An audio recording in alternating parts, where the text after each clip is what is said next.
there, it's Carol Marak at carolmarak.com. Welcome to Solo and Smart, my YouTube channel.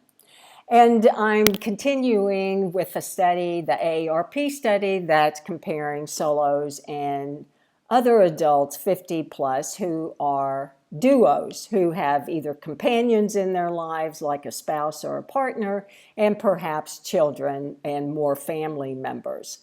So this particular study is now addressing, or these data points are now addressing the differences between, for example, solo agers are more likely than adults 50 plus who are duos to feel that they lack companionship, feel left out, or feel isolated.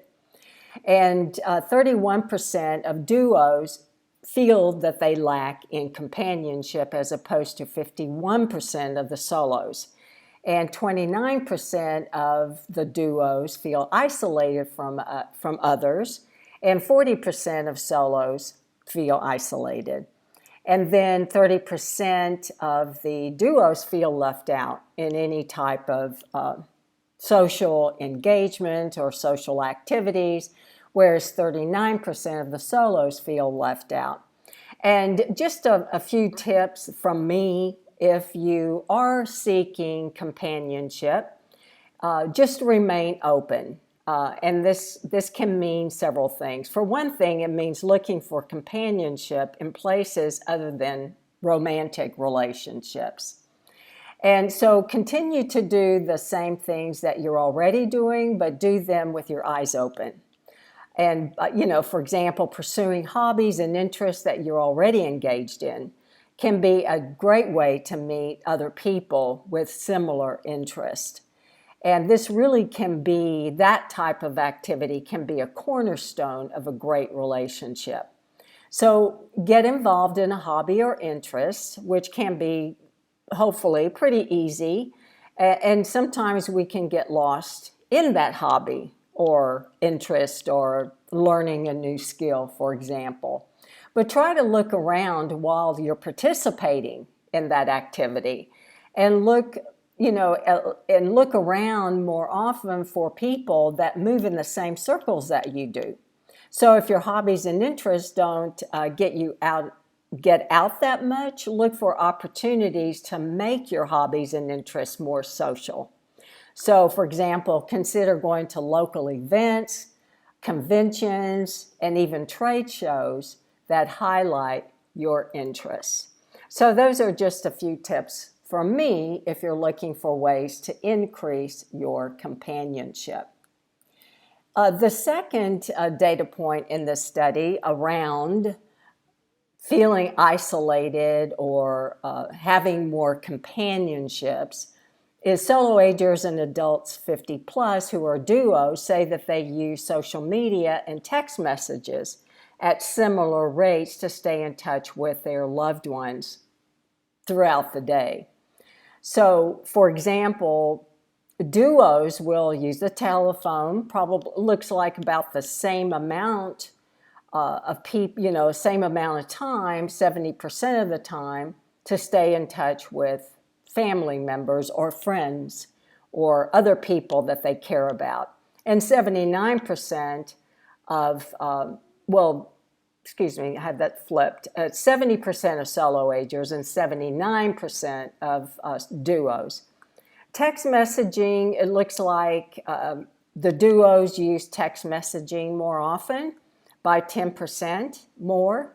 Social media, again, duos, it looks like they use social media about 10% more so than solos. And video chat, again, about the same.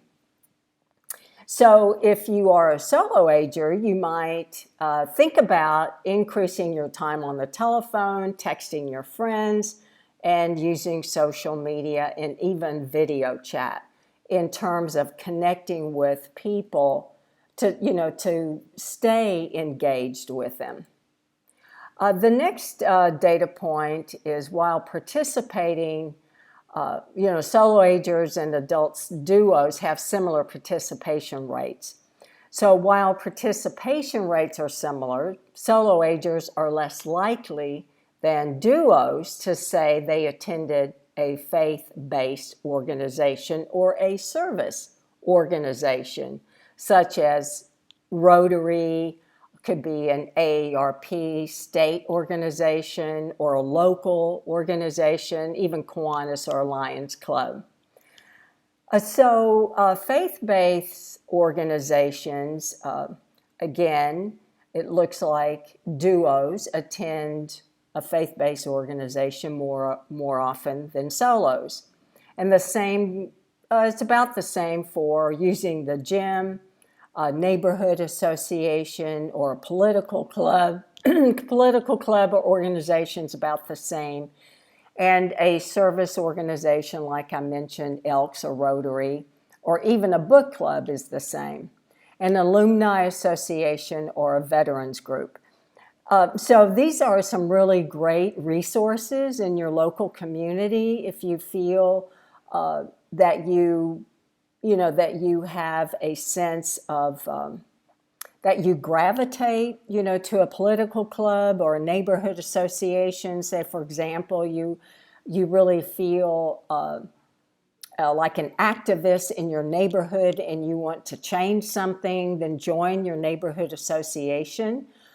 Faith-based, of course, is churches, synagogues, and mosques are a great place to not only fulfill your spiritual needs, but also to create more or a larger sense of community around you. So these places can really help you fulfill a bigger purpose in your life.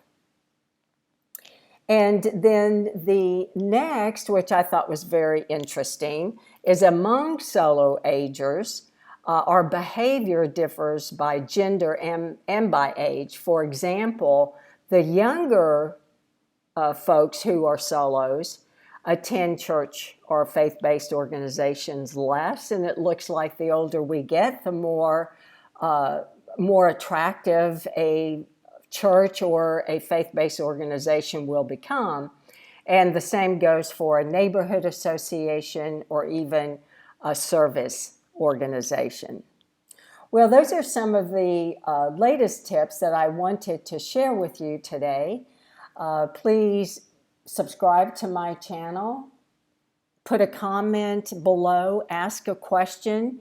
I'd be happy to respond and answer any question that you may have.